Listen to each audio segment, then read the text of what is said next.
Jadi di sini saya akan membahas bagian-bagian panggul. Bagian panggul dibagi menjadi 4. Di sini ada 2 tulang os coxae, 1 os sacrum, dan 1 os coccygeus. Di tulang os coxae dibagi jadi 3. Ada os ilium, os ischium, dan os pubis.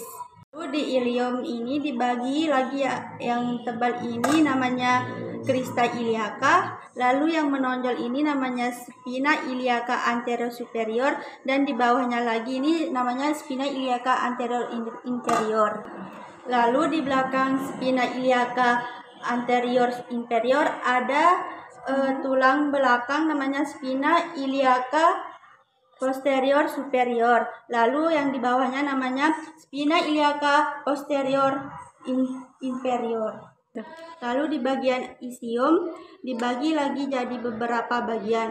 Ada incisura ischiadica mayor dan incisura ischiadica minor. Dan ini namanya spina ischiadica.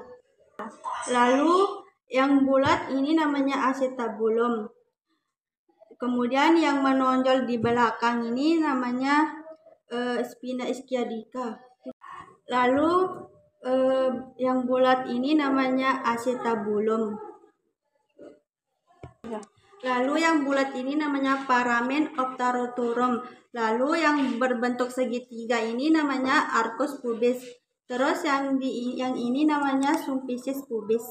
Selanjutnya pada bagian sakrum yang menonjol ini namanya promontorium. Terus yang bolong-bolong ini namanya foramina sacralia anterior. Lalu di ujung ini namanya coccygeus. Tulang coccygeus terdiri dari 3-5 rumus tulang. Kemudian bagian pelvis. Pelvis itu dibagi menjadi 2. Ada pelvis mayor dan pelvis minor. Baik, selanjutnya saya akan menjelaskan tipe-tipe pelvis. Yang pertama ada gynecoid. Gynecoid terdiri dari 5 bagian. Yang pertama 41% wanita, yang kedua aditus bulat, yang ketiga kelengkung sakrum baik, yang keempat spina ischiadica tungkul dan tidak menonjol, dan yang kelima sudut arcus pubis membulat.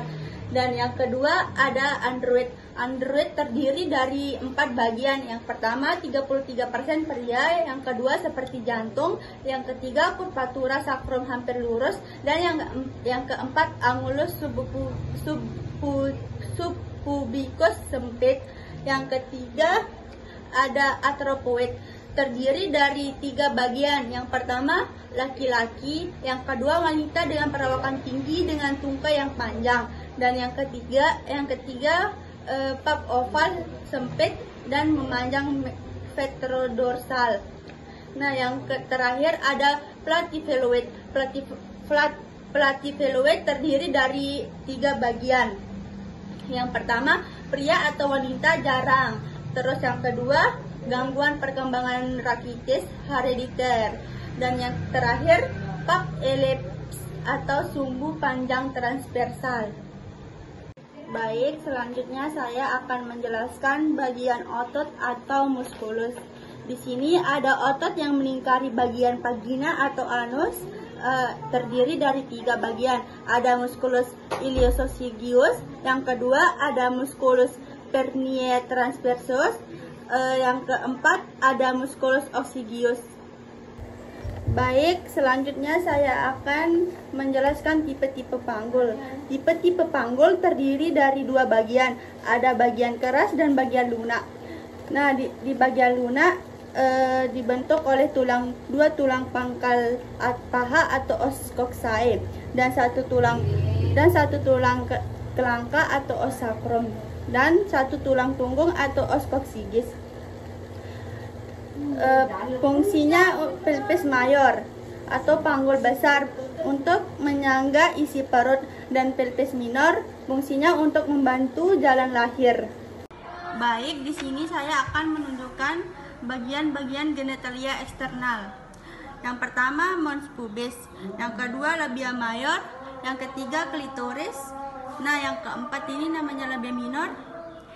Yang kelima, uretra. Yang keenam, vestibulum. Yang ketujuh, lubang vagina.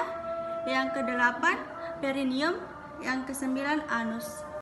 Baik, selanjutnya saya akan menyebutkan genitalia interna persatu-satu. Di sini ada vagina, cervix, uterus, tuba fallopi, dan ovarium. Baik, selanjutnya saya akan menyebutkan genitalia internal. Yang pertama ada ovarium.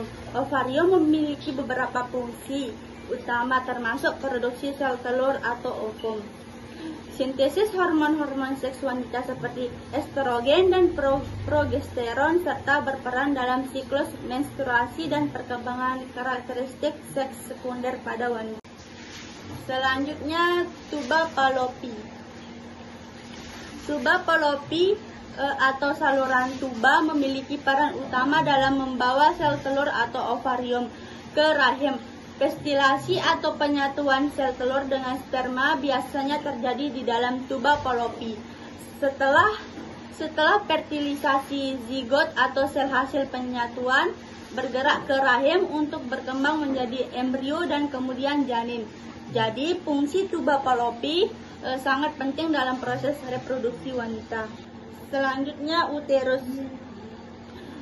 Uterus atau rahim memiliki fungsi utama sebagai tempat berkembangnya janin selama kehamilan.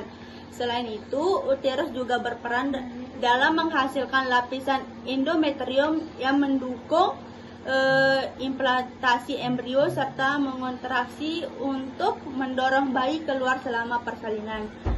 Pada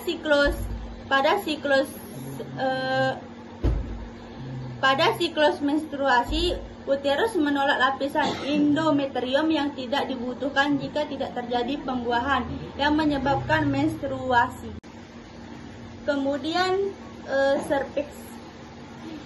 cervix atau leher rahim memiliki beberapa fungsi penting.